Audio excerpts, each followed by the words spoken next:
Hey guys, it's Gabby. Welcome back to my channel. For today's video, I have the do's and don'ts of cleanup. So we're just going to go through the tips and tricks that I like to use, things you want to avoid, and all of that. So hopefully this video is helpful, and yeah, let's get right into it. Okay, so this is the cleanup brush that I use. This is the Pure Color 4 brush from What's Up Nails.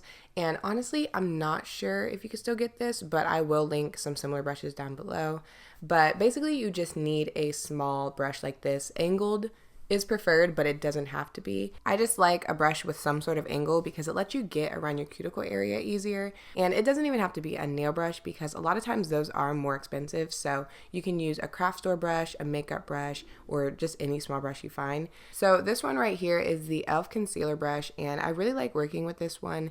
It's like, I think $2, and you can get it from Target, Walmart, or you can just order it from the e.l.f. website. But as you can see, it is pretty similar in size to the first brush I showed you. I actually might have cut down that first brush a little bit just because I've had it for about 3 or 4 years, so it did get a little nasty. But either way, you don't want a brush that's too big. So this one right here is another makeup brush, and I mean, I can use it, but it will get more difficult when I get to the cuticle area. So just stick to a small brush and you should be good. So once you have your brush, you're also going to need 100% acetone. Now, you can use normal nail polish if you want to, but I'm telling you, it will take forever. Like, I don't even think it'll work on some shades just because it's not strong enough. So personally, I would just stick to acetone. And what I like to do is just use the lid of the bottle of acetone to pour the acetone into and then just dip my brush right in. And it's just convenient. I know it won't eat through the plastic, and you can also use a small glass dish or a dappen dish if you don't want to use the lid.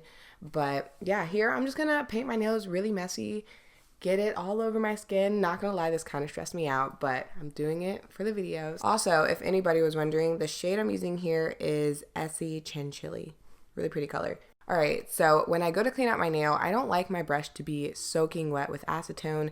I feel like when it's too wet, it's easier for nail polish to just kind of start smearing everywhere on your finger, making everything messier. And it also makes it easier to mess up the nail polish on your actual nail. On top of that, acetone is extremely drying, so I just try to make my nails the least amount of crusty. I don't even know if that just made sense. So what I like to do to avoid this is just dip my brush and then wipe it along the edge of the cap, and it gets rid of some of the acetone without getting rid of too much, and it's just something that I feel like gives me more control over where the acetone's going. So I'll do this each time I dip, and as you can see, I dip a lot, and that is probably one of the biggest things when it comes to cleanup. You want to make sure you're constantly cleaning your brush off, because if you're not, you start just kind of putting the nail polish back on, or your brush dries out, or you're just kind of, again, smearing everything around. So just wipe a few times, dip and clean your brush. Wipe a few times, dip and clean your brush, and keep doing that.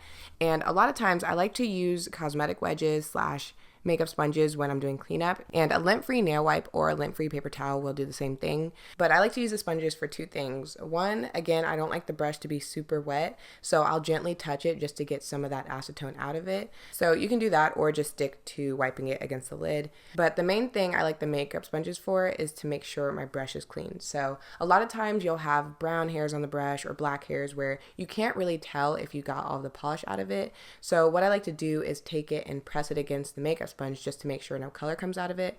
And you guys will really see this in my next example, but it just helps you avoid putting the color right back on your nail and again just smearing it around.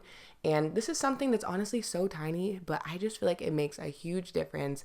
Definitely try this out if you haven't already. So right here, you're gonna see an example of this. I dip my brush into the acetone to clean it off, and then I press it against the makeup sponge, and I could still see that gray color. So I re-dipped it, made sure it was clean again, and then dipped it again to start cleaning off my nail. Again, it's just an easy way to make sure your brush is cleaned off each time. And that's pretty much it for the brush / dipping part. So we're just gonna focus on the nail because the sides are pretty easy, but I feel like cleanup gets the most difficult when you get around that cuticle area. This is a really small area to work with, and a lot of times it'll actually run under the skin, and it's just frustrating, especially when it's a color that stains, like red, black, green. They're just ugh. But once you get into the habit of cleaning up, it's gonna get so much easier and faster to do, and it's just gonna take your manicure to the next level, you know? But anyways, once you get to the cuticle, angle is pretty much everything because you really have to slant the brush to kind of wiggle it under the skin. So I kind of just slowly start wiggling it and take a few bristles and try to kind of shove it under there. You know, it's This is something you have to really watch because I can't even explain it. And this is why I said you don't want to brush too big, because it will be really hard to get into those small spaces and kind of like get the bristles underneath that area. And then after that, it looks like you painted your nail perfectly. You can't even tell it was a mess before. And then I'll just add my top coat, and I do like to clean before my top coat just because, I mean, the top coat's clear, so if that gets on your skin, it's not that big of a deal, but you could always go back and clean up after that if you really want to. And then after using acetone, you do want to try to use some cuticle oil or lotion just because it is very drying to the skin. I don't always do this, but I'm trying to get better at remembering to. So I have a few quick things you don't want to do. So here I didn't wipe off my brush, so there's just way too much acetone around my cuticle area. It's flooding the area and it's going to make it easier to accidentally wipe off too much nail polish. And then right here the brush is just too big and I can't get it into that small space.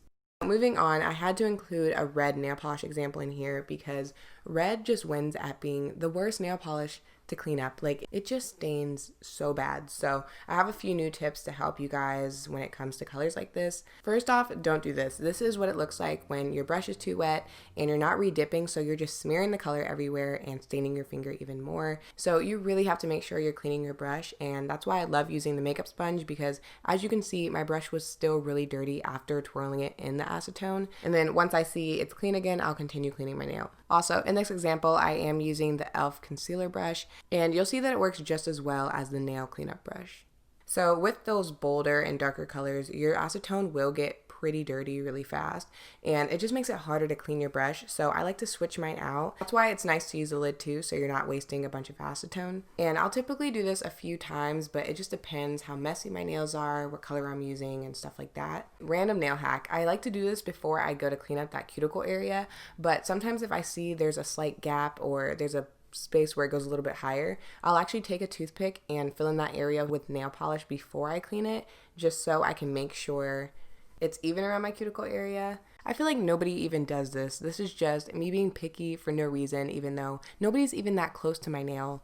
But anyways, colors like this will take longer to get off your cuticle area. I know sometimes in nail tutorials it seems like it's just one swipe and then the color's gone, but it really isn't like that, especially with a color like this. It stains, so you have to keep dipping and keep going back and repeating that until it does come off. And then again, try to angle your brush so that you're pushing it underneath your skin.